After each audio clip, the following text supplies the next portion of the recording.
My name is Josefina Martinez. I think there are many reasons I want to become a counselor, and there's not just one. Growing up, I've always wanted to be a teacher, and it had been my dream for the longest time. When I was in high school, there was a Go Center to help us apply and talk to us about life after high school. As a first generation college student, my plan was to attend community college and then go to my dream school, UNT. Counselor at my Go Center asked me why I didn't go to UNT right off the bat, and I told him that I didn't think my family or myself could afford to go to university. He talked to me about FAFSA and scholarships, grants, and the opportunities that were out there. I had no idea, and he helped me apply for FAFSA and UNT. And a few months later, I'm headed to UNT without even paying for tuition. I'll be forever grateful to that counselor for helping me realize the opportunities that are out there.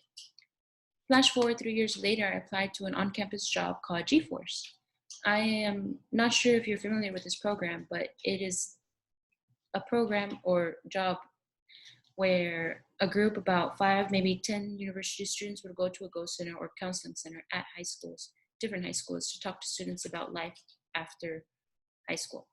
We would help them fill out FAFSA, TASFA, college applications, sign up for SATs, and just be there for them to talk to if they needed us. Getting the opportunity to help these kids was so rewarding and made me feel like I was helping the students that were in a situation like mine just a few years ago. Being a counselor in high school, I know, is not all college applications and FAFSA. Talking to these soon-to-be adults and getting to know them is something so crucial as a counselor. Many students just need one person to believe in them, one person to push them in the right direction so that they can be successful, and I'm prepared to do just that. I have taught kindergarten for almost 3 years, and I love it. However, I feel like I am ready and need to move on to the next chapter and challenge, and that to me is becoming a counselor. In my classroom, I've implemented many different strategies to help my students deal with stress, behavior, and even personal issues. In my classroom, we take mental brain breaks to help our body relax and reboot, and we do breathing exercises, stretches, walks, trampoline breaks, and brain breaks daily. I think it's important to do these type of things to prevent behavioral problems and interruptions.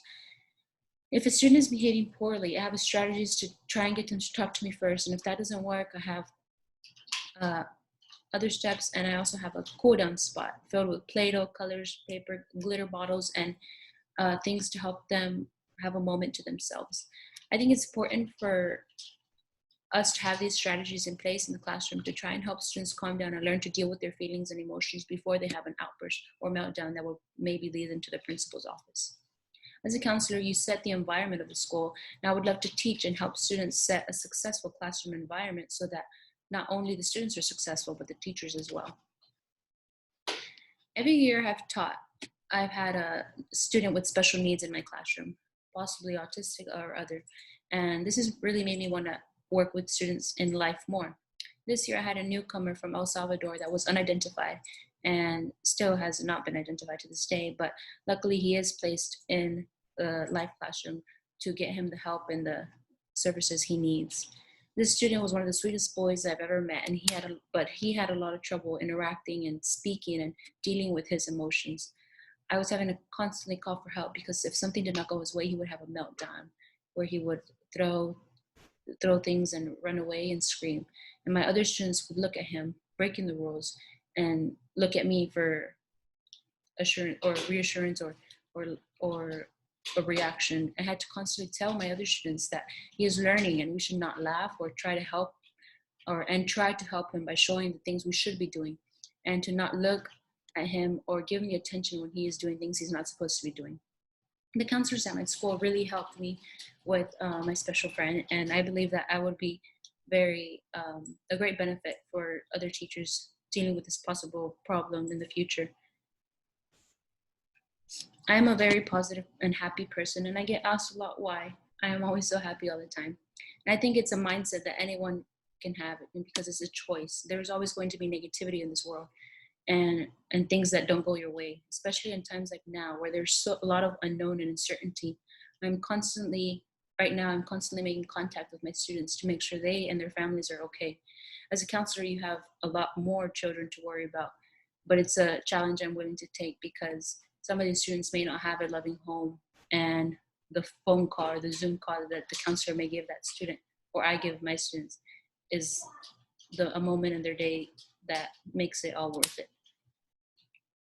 thinking about things in a positive way will really help you in life, because there's always going to be challenges, and having a negative mindset will really affect you in the long run. That pertains to a lot of challenges and we face, and I believe I will be able to engrave that to my students and future students. I think I tend to care a lot about students I come into contact with, and with that may be a personal characteristic that I need to work on. Sadly, I know that being a counselor is not all peaches and cream, and there will come a day where I, or maybe a teacher I'm working with, will possibly have to contact CPS and the family. And if that student gets taken from the family and possibly moved to another location, another school, I will no longer know anything about the child. And I will not know if they're okay. I will not know if they got placed in a loving home, or if the future will be affected. Sometimes as a counselor, even as a teacher, you have to learn to let some things go. Like I said earlier, practicing things like mindfulness in the classroom is something I aspire to teach to teachers, because it will 100% change your classroom environment and help students become more successful. My first language was Spanish, and I was in bilingual classes up until fourth grade.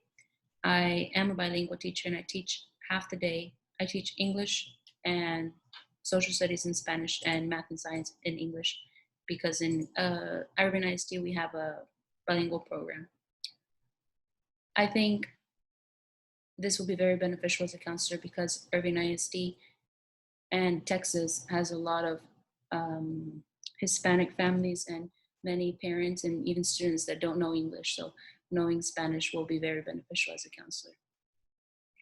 Thank you very much for this opportunity. I look forward to hearing from you soon.